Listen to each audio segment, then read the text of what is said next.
Hello and welcome back to the Transfer Show, brought to you by IG Trading and Investment. It's deadline day, people, and we're going to be live for the next hour or so to discuss the latest deals, rumours and transfers going on as the January transfer window closes in the Premier League at 7 p.m. in just 2 hours' time. To discuss all things going on in this window, and over the last month or so, we've got an all-star lineup. The Athletic's Carl Anka, Man United correspondent, is in the building. Welcome back, Carl. Hello. How are you? I'm very well, thank you. I assume you're in a very good mood. I'm doing a very great mood. I've been doing the Cunha dance for several hours now. It's pretty addictive. I mean, me as a Sunderland fan, I've been giving it a go as well. I think everyone's getting involved in it. Mikey McCubbin is here as well, fellow Man United fan. No doubt delighted. And what's your role for the next hour or so, Mikey? Well, I will most likely not be announcing any Man United transfers. It's been a very quiet month on that front, but I will be keeping across all the latest breaking news and potentially, well, not breaking it because I'm not the one breaking it, but breaking it on this show at least. So we'll see. 2 hours left of the window and a few things up in the air, a few deals waiting to be completed. So we'll see how it goes. It could well be an exciting end to the window as well. Get your questions in the chat as well. Mikey will try and answer or ask them to us, I say, and Carl, and we'll get a poll in there as well. It's going to be a lot of fun. But let's discuss the deal that's kind of grabbed the most headlines over the last, kind of week or so, really. But it's come to a conclusion this weekend. Jeremy Jacquet looks like he's joining Liverpool. It's going to be confirmed hopefully in the next couple of hours. But in the summer, Carl, £55 million, I believe it is, up front. Another £5 million in add-ons. Chelsea were interested. It felt like a good old Premier League tug of war for a player. Yeah, tug of war and a swoop from Liverpool. They've won the war for him. I'm not the most au fait with him, I must admit, but by everyone I've spoken to this morning when the deal was done, they're all going, good player, high potential, price is a little bit surprising. But that, to me, reads more about how it's 2026 now. 50 million now appears to be closest to the going rate for a very good centre-back, every sort of player. I mean, I'm still used to spending 15 million, but my age showing there. But this is good. Liverpool needed a centre-back. They didn't get the one they wanted in the summer window. Mark Guehi is now at Manchester City, but they're beginning to build a new centre-back hierarchy and possibly, maybe even a succession plan for when one of Virgil van Dijk or Ibrahim Konate leaves, or indeed the strange possibility of maybe if they both leave at the same time. So Jacquet through the door, Leone still recovering from his ACL injury, two good centre-backs, two tall centre-backs as well. So the Liverpool team beginning to address some of the more glaring holes in their squad, I think. Yeah, absolutely. It feels like they're going to sign at least two before the end of the summer. So they've got one through the door already. And Mikey, as Carl says, Ibrahim Konate's form has been very up and down. It looks like he's probably most likely leaving the club unless there's a resolution to his contract situation. So in the summer. So Liverpool, as Carl says, they needed some centre-backs. Yeah, absolutely. I think it's a funny one, isn't it? Because you sign Leone in the summer, you sign Jacquet now, so there's this possibility. Gomez out injured at the moment as well. No guarantees over what his future role is going to be at the club. So you have at the moment the possibility that Liverpool go into next season with Van Dijk and two very young, promising centre backs. One coming off a huge injury, and one only playing his second full season of real top level football. So I think, it still feels like they're one short, but I guess getting this one done early, ready for the summer, is a step in the right direction. But I do kind of see some of the arguments about, if they're paying this money, could they not have got him in right now? I think Liverpool fans will be a little bit anxious around that, having seen Guehi go to Man City as well, and with a really tight top 4/5 race on the go too. So I certainly see those points, but I would expect Liverpool to go in for another centre-back in the summer. And on top of that, I think there's just been such a transitional period, hasn't it? It's not just about the centre-backs and Konate potentially leaving. It's about the fact that Trent's left, and that right-back slot is yet to be fully held down by someone at this moment in time. You look at the left-back slot as well. Andy Robertson almost went to Spurs this January. Kirkes still feeling his way there. So at the moment, it still feels like there's going to be another transitional year next year for Liverpool's back line. But Jacquet does sound great. There's people have been comparing him to a young William Saliba, so that will get fans really excited. good all-round move, I reckon. Yeah, that's the one that everyone will hope it's like, isn't it? Saliba, Gabriel, but there's been so many centre-backs that have arrived from Ligue 1 in the last few years. You know, Lenny Yoro, for example, a Kusanov, a Botman, people like Desassi and Badiashile as well, that have either proven like they needed a little bit more time to develop or proven not quite good enough as well. I think Lenny Yoro is probably a case in point of does need a little bit more time to develop. And Xhake's only ever started 29 Ligue 1 games. So as we said at the top, £55 million right now does feel like a lot. But Liverpool generally, up until this summer at least, have made pretty astute and quite instant successes as well. So we'll see what happens with Xhake in the summer. But I suppose the ramifications of this, Carl, was Chelsea were also in the mix for him. They've recalled Anselmino from Dortmund. He's now gone to Strasbourg. And Mamadou Sarr's come back to Chelsea. Were you surprised that they didn't go more strongly for a more experienced centre-half this January? This seems to be a common sentiment among the Chelsea fan base. It seemed, Enzo Maresca made no secret of the fact he wanted another centre-back, and I think that was an area of dispute between him and the sporting directors at Chelsea.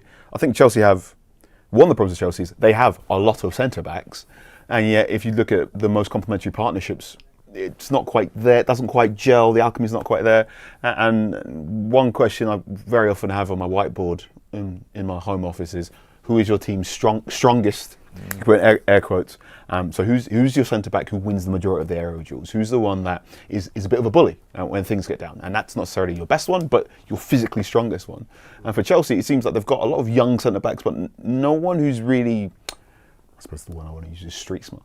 And while Xhake is very talented, from what I've been hearing, he will need to grow to build that sort of aerial dominance and that very much quick, ruthless tackling technique. So they've missed out on a very good player. I'm not sure if they've missed out on the player they need.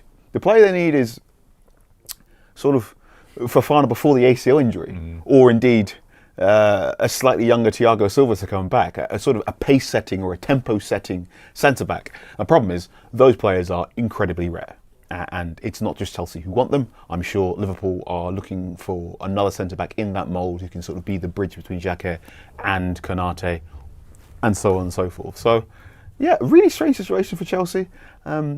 Just talking about Liverpool and Chelsea right now, I'm sort of scratching my head going, why on earth did Liverpool sell Jarell Kwanzaa?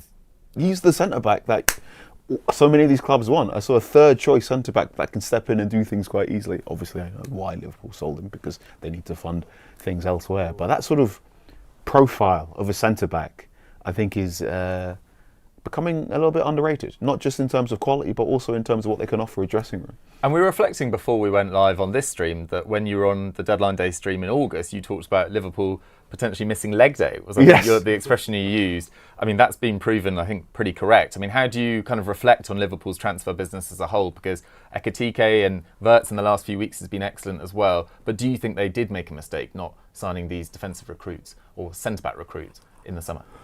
They absolutely need to get a centre-back last summer. Marguerite was the one.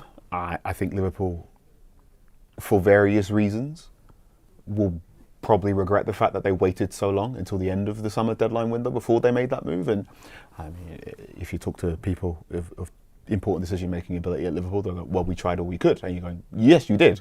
But also, a bit like me when I was handing my university work, why did you start this 2 weeks before the deadline instead of 2 months before the deadline, etc., etc., etc. The players they've bought are very good.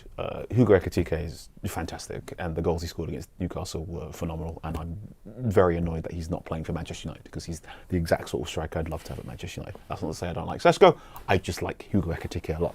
Florian Wirtz has taken a little bit longer than I thought to adjust, but you're beginning to see more of his skills now. And then, unfortunately, they've had to, as we've just spoken about before, they've had to not only rework their entire right flank, they've had to rework their left flank as well, and it's had a knock-on effect for everyone else. So I think the first couple of weeks of the season, it looked as if that relationship between Kerkez and Van Dijk wasn't well. And I saw 2 or 3 off-ball runs Kerkez was making where he wasn't really being spotted by other players. I think maybe Chiesa saw him a little bit there too. So there's very talented players in that Liverpool squad. I don't know how you make it a very talented starting 11 right now, in that there's always one very good player who's the odd person out. Now, Liverpool fans will probably be yelling at me saying, well, that's the point of having a good squad. But I looked at you look at their starting 11 against Newcastle, a very good performance, but also, and it's Szoboszlai right back. Now, Szoboszlai's a very good football player, and if he wants to moonlight, if he's able to moonlight right back for now, that Conor Bradley is injured, well done. But when everyone's fit, shouldn't Szoboszlai be in midfield? But then you have to take Wirtz out, or you have to take McAllister out, or you have to take someone else out. And that's the interesting headache that Arne Slot's got to deal with there. So loads of good players. How do you make a very good starting 11? I still can't quite figure that one out. Yeah, there was also talk over the weekend about Curtis Jones interesting into Milan because Davide Fratesi was being talked about as a potential loan target for Nottingham Forest, and I think around a £30 million option to buy. That move didn't materialise. I think Fratesi probably decided that he'd rather be an Inter Milan backup than a potential starter at Nottingham Forest in a relegation battle in the Premier League, which I can see the logic behind that as well. But Curtis Jones being of interest to Inter Milan's interesting as well, because that's a player that I don't think ever has been a guaranteed starter at Liverpool, despite having some really impressive performances. So maybe that's one for the summer as well to keep an eye on as well, whether Curtis Jones will be a target of more stringent and more early planning from other clubs as well. I'm sure loads of clubs will want him. I don't think Arne Slot should let him go. No. I think if you look at that Liverpool squad composition right now, Jones' ability to hold on to the ball in the middle third is really, really valuable. And I don't think Curtis Jones will be a starter for Liverpool next season or play more than 2,000 minutes. I think he can have such a valuable role. Fascinating football player. Yeah. I really like watching him. It's a funny one as well because it just feels like that's something that we just will not. That will, if you want to,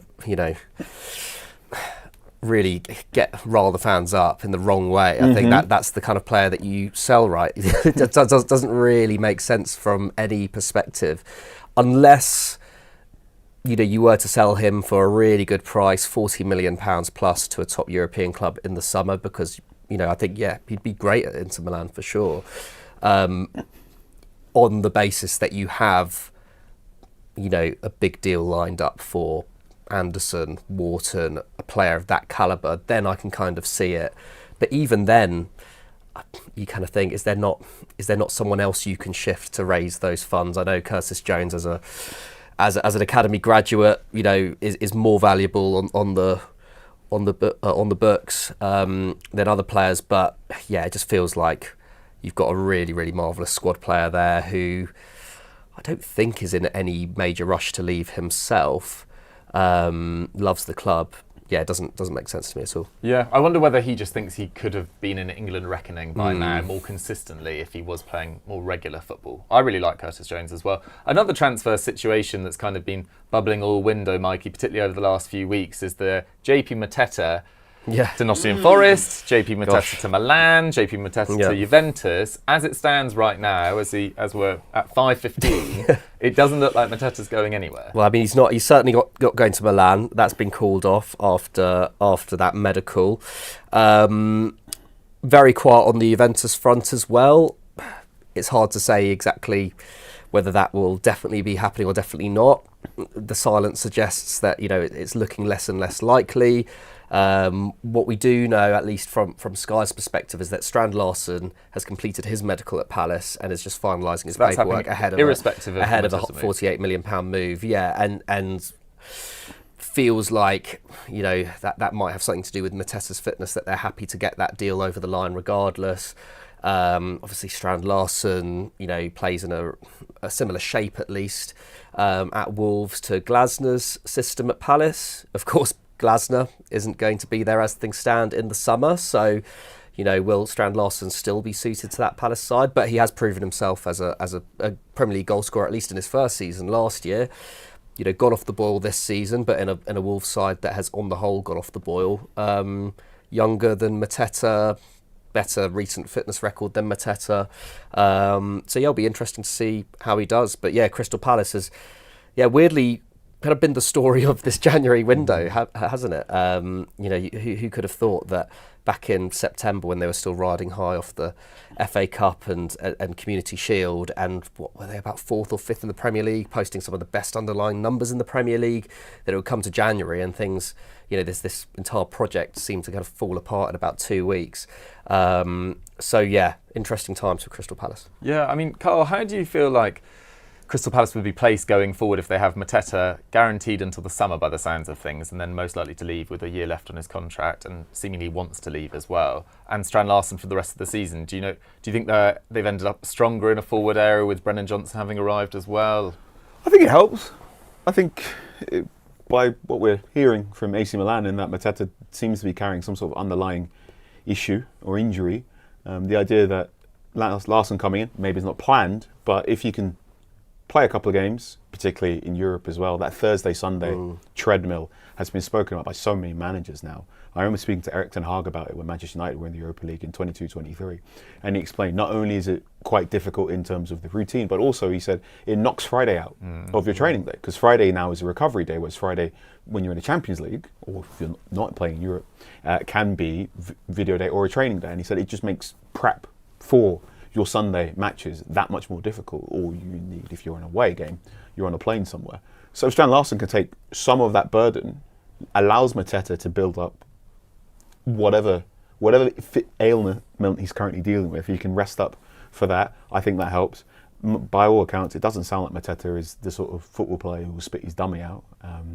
I think this is the big thing now for Crystal Palace, in that when you have this collection of players and the manager who also has made it very open that he's leaving, can you make sure these players do not, down tools isn't the term for it, I suppose it's what, flip-flops on the beach, right? You don't want to have that slump. You don't want, it's a real shame the way the Crystal Palace Glasgow project is ending, but you want to do it in a way that when it does end, everyone can leave with their heads held high and you get pats on the back and you get claps, rather than just, we've finished 15th, 16th, and everyone just sort of stopped playing football in January.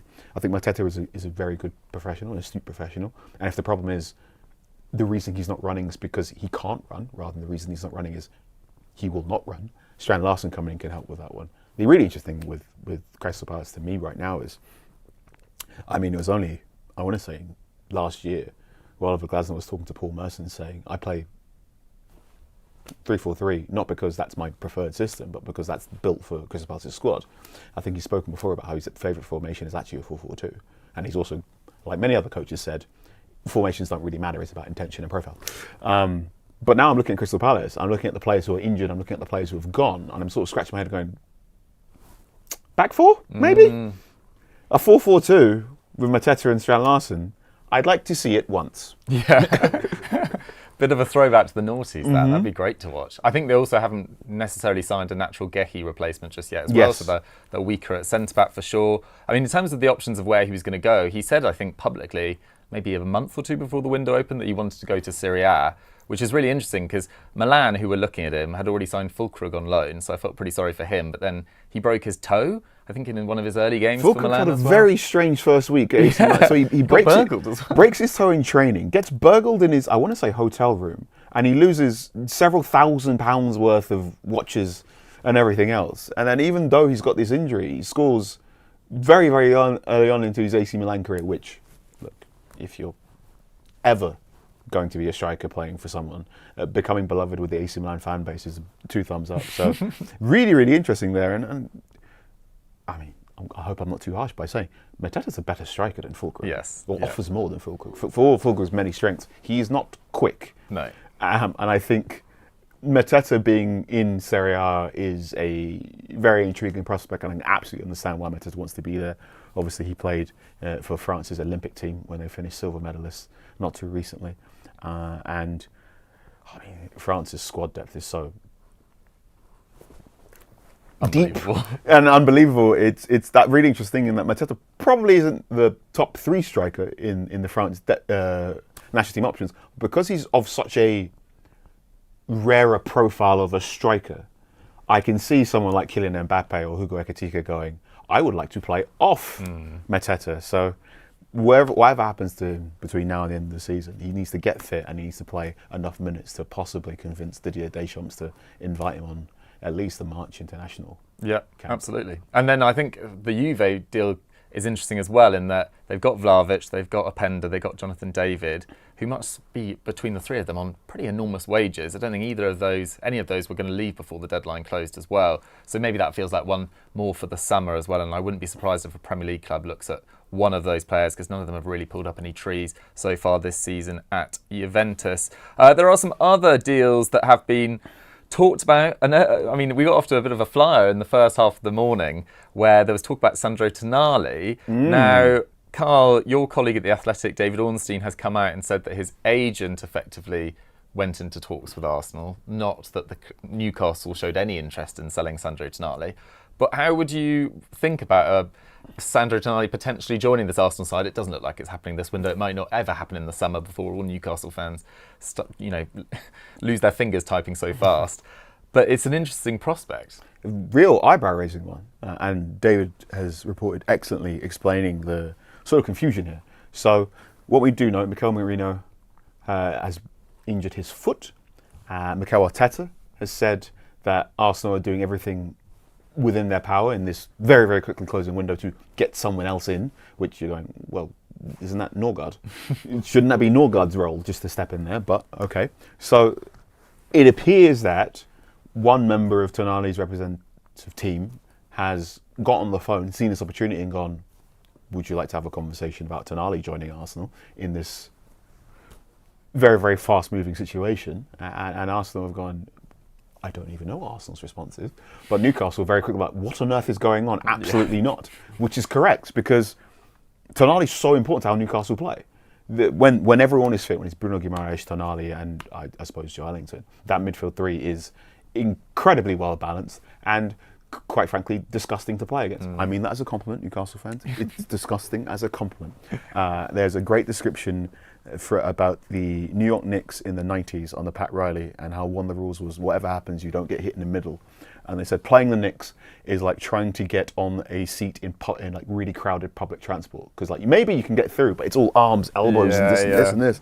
And that's how I feel when I'm looking at this Newcastle team. And Tonali's so important to that because his engine is ridiculous. I mean, there's 4 or 5 players in the Premier League now that are known for sort of breaking the bleep test. You know, James Milner makes the tape go around for years and years and years. Szoboszlai is another player who apparently can just run 13 kilometres per match all the time. And Tonali, his engine is phenomenal. It's great top speed, it's great acceleration. And on top of that, it's a level of technical skill that is remarkable. I know we've just been speaking about AC Milan. AC Milan fans are still going, why did we sell him? Ridiculous. He should have been a captain. I mean, I think the idea was one day he was going to be AC Milan's captain. So the longer Newcastle can keep Tonali and Guimaraes, particularly, together, I think the better that project could go. I think Newcastle in the summer, there's probably no time in these remaining hours, but I think in the summer, I think if that project's to take another level, it might be Guimaraes, Tonali, and then a number 10, or more orthodox number 10, if that makes sense. Yeah, it absolutely does. We've got a completed deal to talk about. Ooh. Angula has joined Sunderland from Anderlecht. He is a left winger. I didn't actually know that much about him when the day started, but as is the way with the January window and where Sunderland shop in these days as well, we've had a lot of success buying from the Belgian league with Siddiqui, who's been, I think, an absolute revelation in that Sunderland midfield. Talby's had his moments as well, and Angula is arriving to play on the left-hand side, replace Adingra, who looks to be joining Monaco on loan. Adingra probably out of Sunderland's 15 signings in the summer, probably one of the least successful so far, and look, there's been a very high level for that as well, but he hasn't really justified that. I think it was £21 million in the end from Brighton. There was a lot of Brighton fans warning me at the time, but hopefully he gets a run of games at Monaco, who really need to strengthen. They've dropped quite low, I think 10th down in Ligue 1 now, and have a massive game against PSG in the knockout playoffs as well of the Champions League, but hopefully Angula can get going with this Sunderland squad, another young player to add to the second youngest squad in the Premier League as well, so that's pretty exciting. Can I ask a question? Yes. Don't want to put you on the spot here. Sunderland, shopping while in Belgium. How? Who's behind this? So we have a new sporting director that we brought in the summer. Previously, it was Christian Speakman, who worked at Birmingham with the Bellingham brothers, etc. And then this guy called Gisolfi arrived, who'd been Roma and Lorient's sporting director, which is where he knew Regis Lebris from as well. And he's got this amazing contact book in France and Belgium. And apparently, we've just been digging into it and just finding these gems.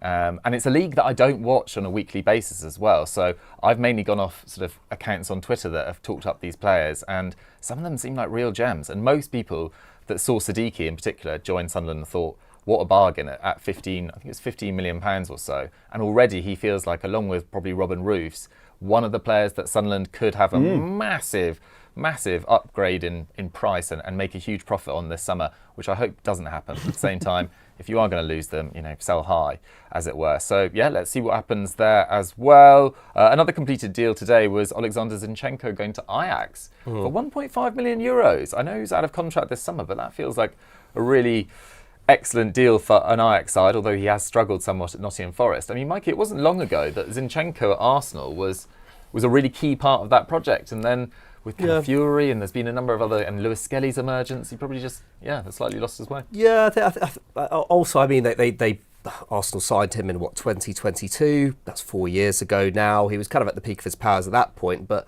aside from that 22-23 season, that first season that he was there, it felt almost from that moment forward, from that 23-24 season, that he wasn't exactly what Arteta was looking for. He's kind of been experimenting with the left-back position ever since, hasn't he? With Miles Lewis Skelly, of course, coming in last year in Calafiori's absence, and Calafiori making it his this season. Speaking of Arsenal, actually, I do have some fairly recent news coming out from Sky Sports News. James Wilson, the highly rated Hearts striker, 18 years old, looked set to go to Arsenal until earlier today, but it's now being reported from Laurie-Anne Brown that Tottenham are set to beat Arsenal to his signature. Okay. Well, so there we go. That's the story of the day. Understood he'd be joining Spurs' under-21 squad, so we probably wouldn't be seeing him in the Prem just yet, but Dominic Solanke's fitness problems, no one else has really staked their claim as Spurs' starting number 9. You never know, we could be seeing him play Premier League football earlier than expected, I guess. That's just conjecture from me, by the way. That's not this is me that's not any official. Hoping Dominic Solanke's ankle knock is not too serious. Yeah, he was very good yesterday. Absolutely brilliant against Manchester City, wasn't he? But yeah, so that's a little win for Spurs in an otherwise difficult season at Tottenham Hotspur. Also, we did put a poll out earlier asking who you think has won the transfer window so far. Resounding win for Manchester City. I don't think there's any qualms with that. We've seen a few people in the chat say Aston Villa, a few other teams. So I guess, I don't know whether we want to speak about Man City's business this window. Villa as well have had an interesting one as well, lots of comings and goings. But yeah, I mean, that Gehi deal feels like a long time ago now, but that really came out of the blue. And yeah, what a signing for Man City. It's been sensational, hasn't it? I think Man City's incomings this window. They've bought the 2 best players who were available in the January transfer window, and they did it in a relatively straightforward manner, and also probably in a way that quite a few of the top 6 rivals couldn't do. I think both Guehi and Semenyo are on wages north of £200,000 a week, which is, you've just whistled, a little bit too rich for a number of clubs right now that could have really have used with him, could have really done with him. I remember talking to Ruben Amorim before United played Newcastle on Boxing Day, and I essentially was fishing for an answer on Semenyo because I asked him about his desire to possibly want a player to play left wing back who was right-footed to cut inside in the same way Ahmad was doing. And he said yes, it was definitely a profile he was interested in getting. What we found out later on was when Manchester United did approach Semenyo, the idea wasn't actually to play him at wing back, but possibly to play him more as a traditional left winger on a 4-3-3, or at least that was part of the pitch, which I thought was interesting. Semenyo is a brilliant football player, and I'm not just saying that because I've watched him play loads for the Ghanaian national team. I think he is a quintessential Premier League forward in that he absolutely has a preference of where he wants to be in the front 3, but he can do a job on the right side as well. He can do a job up front if need be. He has the ability to do a number of skill moves, but actually keeps his moves quite short and a fixed list. So he's more about maximal efficiency rather than, say, Rabonas and rainbow flicks, which some people say that's the game dying and too robotic. I mean, if you can cut inside on your stronger foot and whack it top bins, that can be beautiful too. Absolutely. And there are definitely times watching him, not just this season, but also towards the end of last season for Bournemouth, where, and I've said it 2 or 3 times, he reminded me a lot of Sadio Mane in his final season for Southampton, in that he was a player who was as close to a plug-and-play Champions League level forward as possible. So I think he's going to be very, very good for Manchester City. Going for Guehi for City was really interesting. That obviously we saw this interest from Liverpool. But to get him in, he's in theory, if everyone's fit, he's maybe their third choice centre back for now. But I think very, very quickly he'll be able to jump over two or three players and might even end up being really, really important dressing room presence as well. So absolutely, 2 good players. Oh, 100%. And the way Semenyo in particular, well, and Gehi up until yesterday as well, where he had a little bit of a difficult game at points against Spurs, but the way Semenyo is just instantly adapted to the increased expectations and Pep's system and all the ramifications that come with joining a side like Man City. So impressive in mid-season, joining a club of Bournemouth size, which no disrespect to them, but the capacity, the expectation, etc.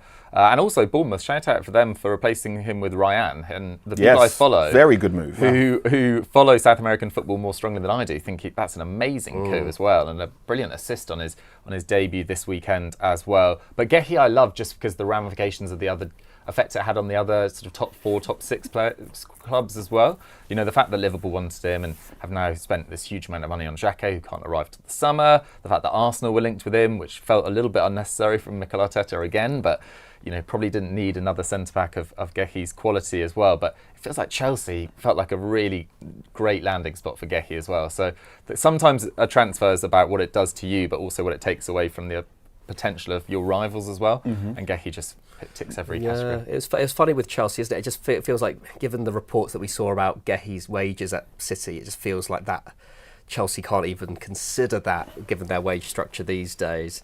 But yeah, I mean, Chelsea fans were crying out for him, weren't they?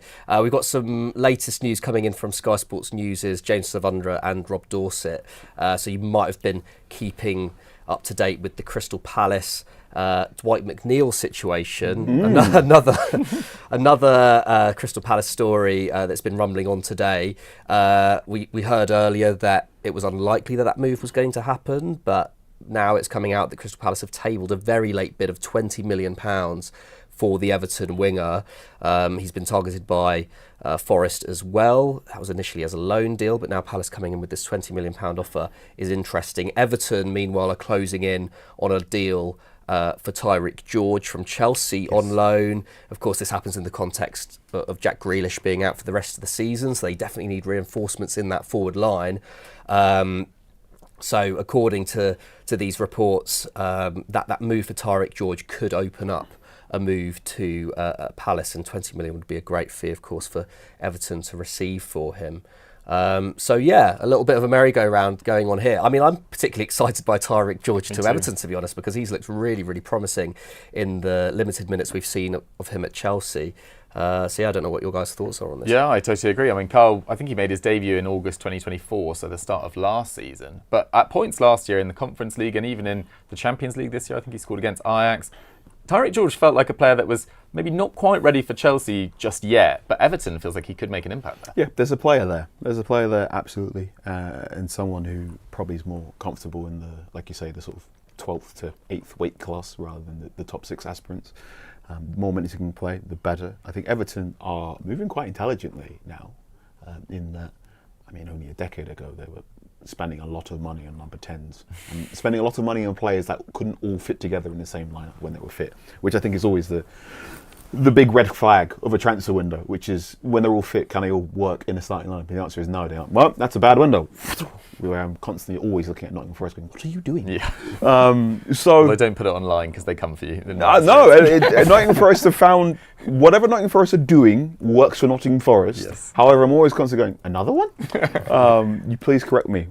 There is a method to the madness that I am not seeing. My glasses are a little bit funky. For Everton, I think it's not just the context of Jack Grealish being injured as well, but also Tyler Dibbling appears to be having some problems acclimatising to life at Everton as well. So there is definitely space there for another attacker who can take the ball and be the sort of more creative version, the creative player in a David Moyes team that, as we've known at West Ham and we know at Everton the last time, can be workmanlike in certain areas, but 2 or 3 players tend to get afforded a little bit more creativity. So not only is it a good place to be a creative player, but also you get a degree of defensive solidity playing in a Moyes team if you're the one that's allowed to run compared to others. So I think that's a great place for a young player to learn things. So yeah, if that deal can go through, that's interesting and enjoyable.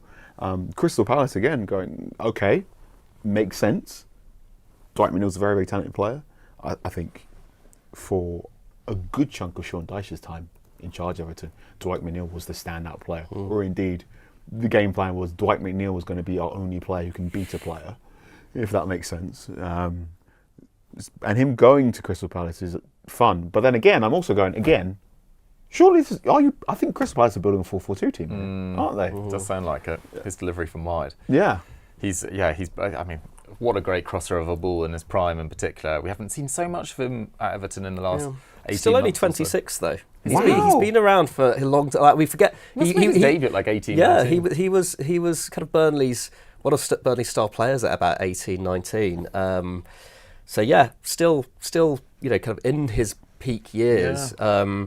And yeah, like you say, like under Sean Dyche, brilliant at Everton. I feel like the feeling around Palace, among Palace fans, because of all this transition and this team abruptly coming to an end, at least in terms of the star players, and Eze leaving in the summer, Glasner leaving at the end of the season, feels like the prospect of Dwight McNeil arriving isn't exciting them as much. But I feel like if they can get that Dwight McNeil of his, from his Burnley prime and under Sean Dyche at Everton, if they get that version of Dwight McNeil, I feel like he's at the very least an incredible squad option to come in if Jeremy Pino needs a rest.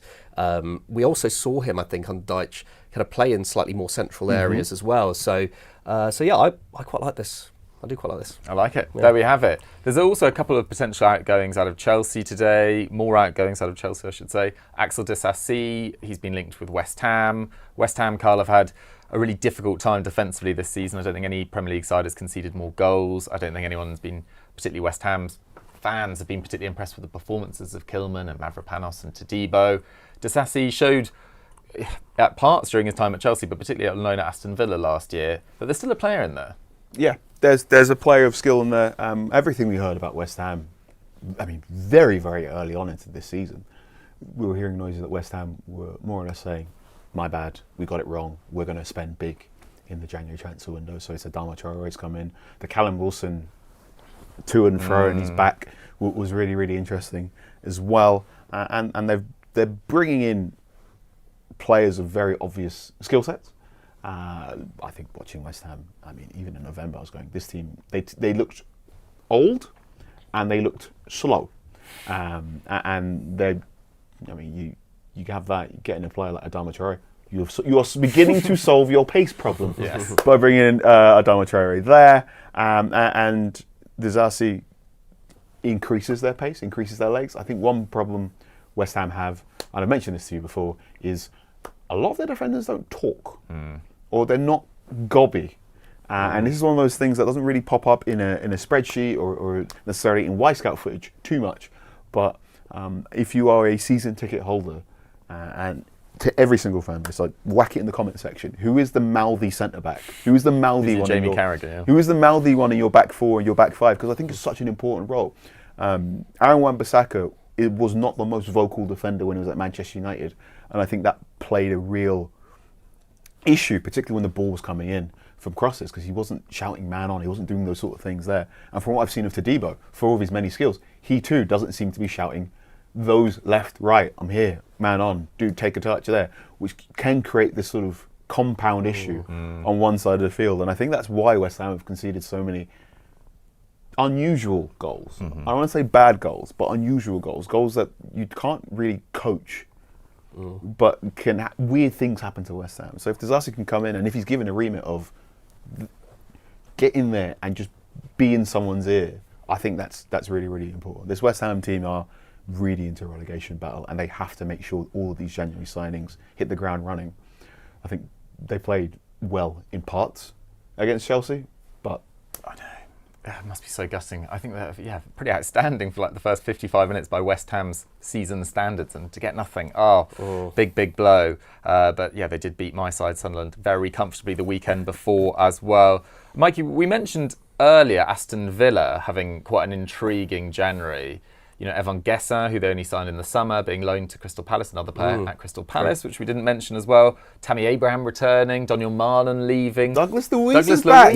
being back. What a signing. It's kind of been a pretty crazy one. I mean, Aston Villa are known for, because of their PSR constraints, having to do some quite clever manoeuvring. Yeah, absolutely. I mean, last year it was Asensio and Rashford arriving, wasn't it? And it was kind of, I couldn't quite believe my eyes on the weekend seeing kind of Sancho back in this team, as well as Tammy Abraham. It's like, 7 years ago, Tammy Abraham was, one of the top English striking prospects, if not the top English striking prospect, when he was firing them to promotion before, becoming a bit of a star in that Frank Lampard Chelsea team. Mm-hmm. And Sancho was one of the 2 or 3 best prospects in world football at Dortmund.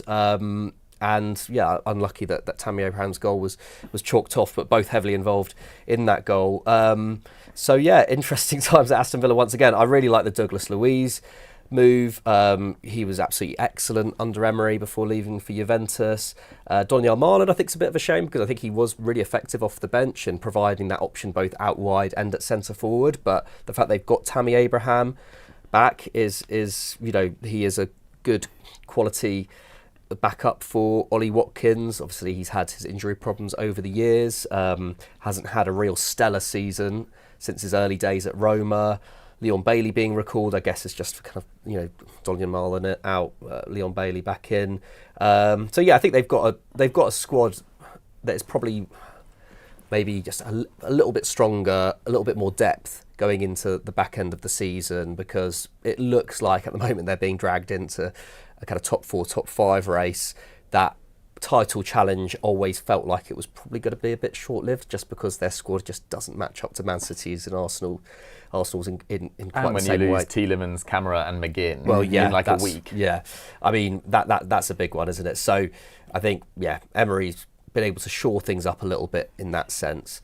I think they're fairly well equipped now, especially, like you say, given financial constraints. It'll be interesting to see how this all shapes out when the new squad cost limit comes in next season. Will that benefit Villa? Will it not? It's a bit more to do with the wage bill rather than what you're spending on transfers. So that will be interesting as well. But overall, given those injuries, Aston Villa have done fairly well this January, I think. I think you've done really well to mention Daniel Marlon going to Roma, in that since Emery's come in, there's been 2 or 3 players that have almost had a cup of coffee and then run off from Aston Villa that I'd have liked to see more. I'd have liked to see way more of Jean Duran at Aston Villa. I would have loved to see more of Moussa Diaby at Aston Villa. But it seems that Emery, for whatever reason, believes that if you are unhappy with being a squad option or being a substitute option,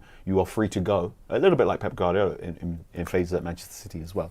So 2 or 3 players who perhaps don't quite fit into that starting 11, but definitely could work on a 30-minute role, or indeed a starting option in European competition, are allowed to move on quite quickly.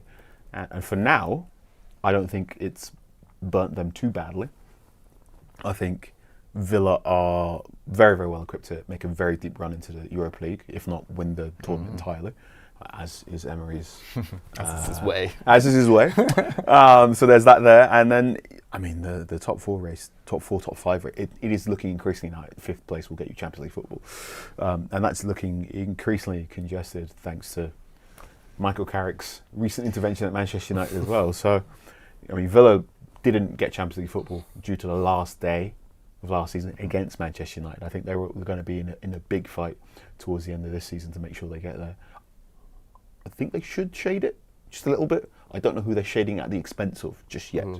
Yeah, absolutely. I think I was looking at the coefficient the other day, and with the amount of English sides progressing automatically through to the last 16 as well, England will definitely have 5 spots unless something crazy happens. But it's weighted points-wise that the Champions League points matter so much more than the other competitions. So it feels like a formality. I'm going to be mean here. I think if any nation gets 5 Champions League spots, they shouldn't get a Conference League spot. Oh. I think it tilts it too much, and that I'm not no disrespect to Chelsea who won it, but I think if you're a nation that's got a league strong enough to have 5 Champions League spots, you don't need a Conference League spot. Fair enough. No, I'm not totally against it. I think West Ham fans really loved it. Crystal Palace fans would love to win it as well. Yes, yes, of course. I see the argument. I definitely see the argument. I mean, no disrespect to West Ham fans, no disrespect to Chelsea fans, no disrespect to Crystal Palace fans, but I just feel the when the Conference League was first announced in the press release, It wasn't designed for it was discussed about offering new opportunities to new clubs, and I think, or at least, can you find a mechanism so if you are a nation that has 5 Champions League clubs, you get more clubs of a wage bill closer to Crystal Palace's than, say, Chelsea, or indeed where it looked as if Manchester United might finish in the Conference League space as well. I mean, on the topic of which, that was going to be my next question, because, it's been a relatively quiet deadline day, but we do have Man United's Athletic correspondent, or one of the Athletic's Man United correspondents, and Carl here. You've been at all Carrick's games so far. What are the key takeaways from the first 3 games of Michael Carrick ball? Key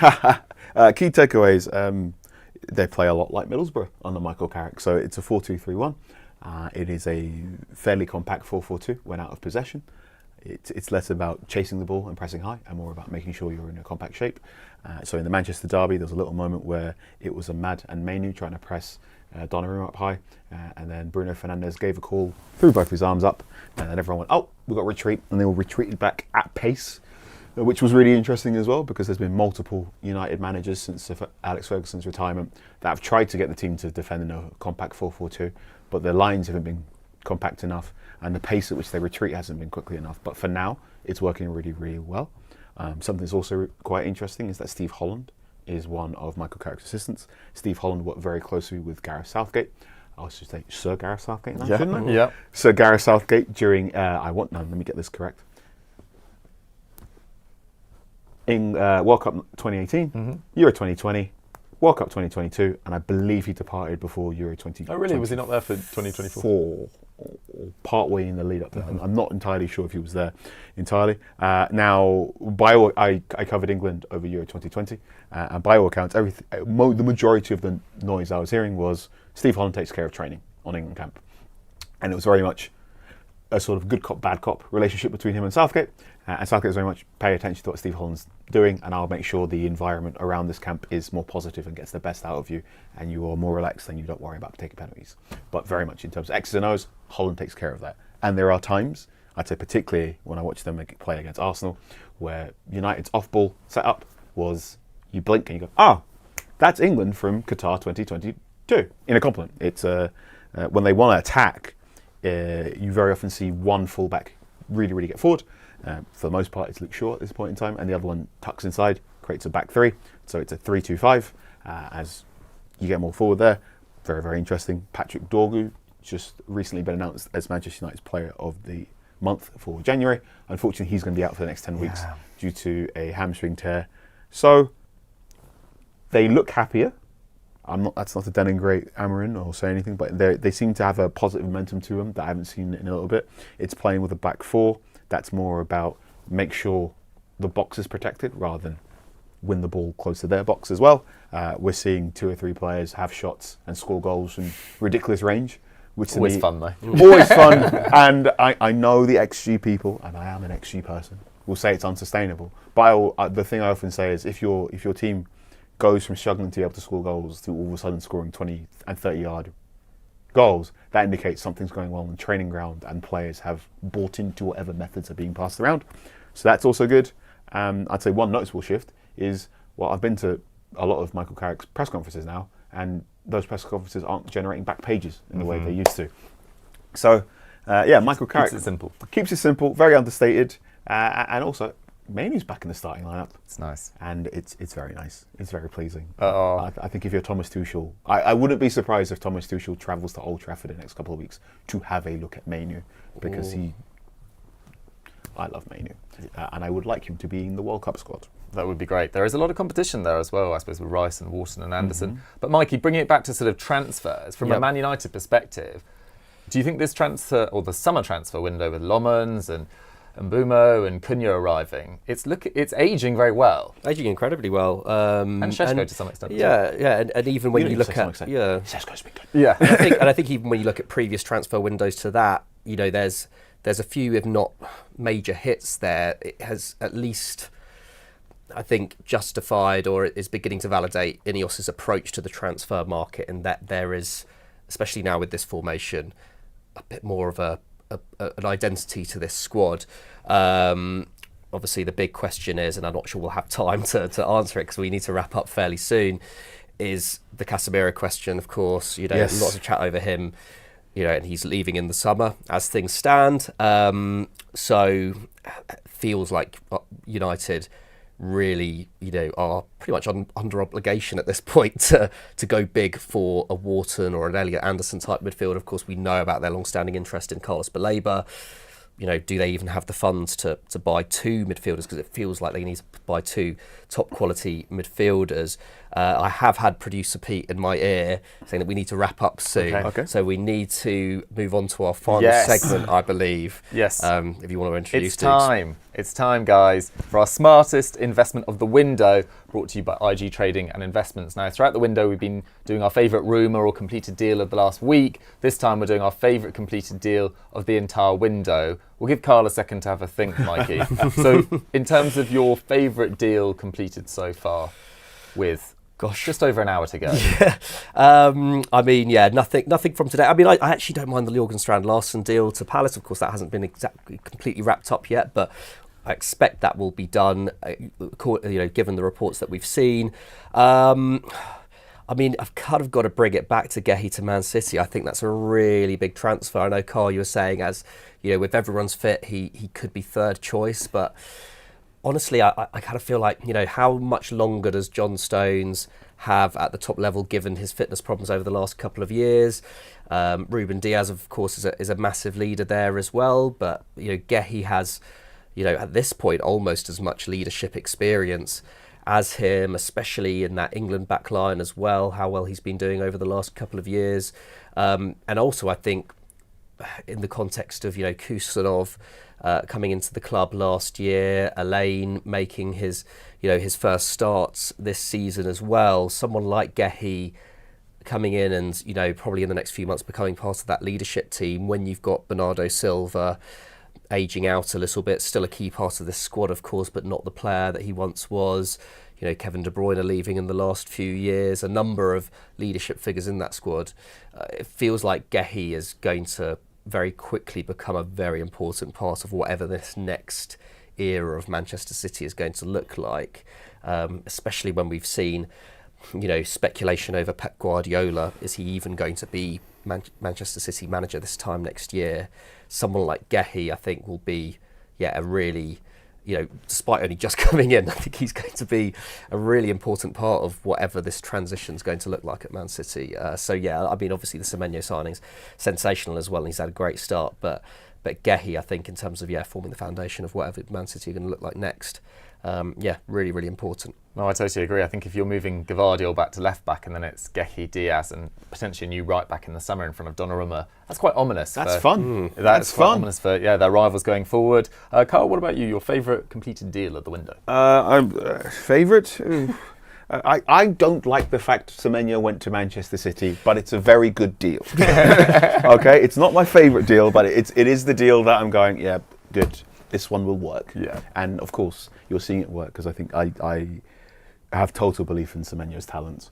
I'm also hoping he's going to spring in a surprise at the World Cup as well. Phenomenal player. If you talk about what Manchester City's back four can look like, I think a front three of Semenyo, Doku and Haaland. Yeah, right. They're two incredible 1v1 threats in wide areas too. And the fact that Semenyo can go on the left and on the right, the only, I want to say for the last 3 seasons, the only player who scored more goals off either foot in that time period was Son. And Son's at LA Galaxy now, so LA Galaxy or LAFC. Sorry. LA, one of them. One of the LA clubs. Yeah. I apologise. He's two-footed, incredibly LAFC, just to confirm. Thank you, LAFC. There we go. He's incredibly two-footed. He's very good at getting towards the goal. There are phases now where I'm watching him play, and he's so good when he gets momentum. Now defenders have gone, you know what? We're just going to take the yellow card and pull you down. So he will be good for Manchester City. It's not my favourite because he will be good for Manchester City, but he's a great player. Yeah, well done, Man City fans. Enjoy him. He really is, and the fact of Cherki really just developing week by week as well. Whenever he's fit, just absolutely brilliant as well. In terms of other moves, I mean, some of the slightly cheaper ones as well. I like Pascal Gross going back to Brighton as well. Very nice. Phenomenal record there. I think he's their top assist provider of all time. Scored at the weekend as well. I might go Quinton Timber going to Marseille from Feyenoord. He was out of contract in the summer at Feyenoord. This is Urian's twin brother, and he's joined Marseille for, I think it's £3.9 million, which I know he's out of contract in the summer, but that feels like an amazing deal for someone that's won the league and the Dutch Cup and has played for the national team a number of times. And him alongside Højbjerg in midfield with a Wanyeri in front and an Aubameyang in front and Guiri, etc. Marseille look a pretty decent bet to maybe close on the gap to Lens and eventually finish second in this Ligue 1 title race. Transformation this season is phenomenal. I mean, they've gone from having so many of their players sold, just going, nope, we figured it out. I quite like Calvin Phillips going to Sheffield United. Yeah. The idea of Calvin Phillips playing football again is quite nice. James Ward-Prowse to Burnley. To Burnley is one where one I always felt in this Premier League season of set piece seasons. Surely James Ward-Prowse could get some minutes, so I'll be interested to see what he can offer Burnley. He's not the most athletic midfielder, and I've definitely seen games where teams have gone, let him run rather than foul him and get the free kick.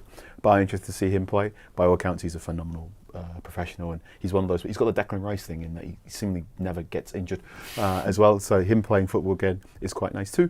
There's been 2 or 3 in that, like you say, that sort of 10 million down price range, I should say. There's a couple of moves that you might not notice it until you're scrounging for a £4 million player on your fantasy football team. But these are good football players, and the fact they're playing more football is good. I like it. I like it a lot. Carl's FPL tips to wrap up the show, guys. That's been the Transfer Show, brought to you by IG Trading and Investments. Big thanks to Carl for all his thoughts today. David Ornstein, who joined us throughout the window. We had a number of amazing contributors. James Alcott, Liaz Bazidi, Neve. I'm sure I'm missing someone out as well, but thanks to all of them. Thank you so much for watching this live stream, guys, and we'll catch you in the summer.